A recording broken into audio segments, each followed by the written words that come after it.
একজনের একটা রেশনের দোকান ছিল। সেই দোকানে তার একটা ময়না পাখি ছিল। আর ময়না পাখিকে কথা শেখানো যায়, সেটা তো আপনারা জানেন। জি, ময়নাকে শিখাইছে যে লাইন করুন, এক এক করে আসুন। ময়না এই কথা শিখেছে। সকালবেলায় যখন রেশনের দোকানে ভিড় পড়ে গেছে, তখন ওই পাখি খাঁচার মধ্যে বসে বলছে লাইন করুন, এক এক করে আসুন। একদিন খাঁচার দরজা খোলা পেয়ে পাখি উড়ে গিয়ে গাছের ডালে বসেছে। আশেপাশে যত পাখি ছিল তারা চিন্তা করলো এই রকমের পাখি তো কখনো দেখি নেই। ময়না তো দেখতে কাকের মতো না, শালিকের মতো না, দেখতে একটা ভিন্ন রকম। ওরা এসে চতুর্দিক থেকে এই নবান্ত এই যে নতুন এসেছে ওরে ঠোকরানো শুরু করেছে চতুর্দিক থেকে।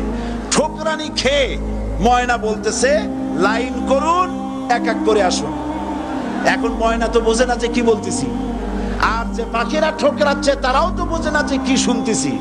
ময়না যদি বুঝতো যে আমি কি বলি, সবাই মিলে ঠোকরায়, তাই জান পাচ্ছে না। লাইন করে ঠোকরাইলে তো কলজে যাবে, সব ঠোঁটে ঠোঁটে চলে বোঝে না।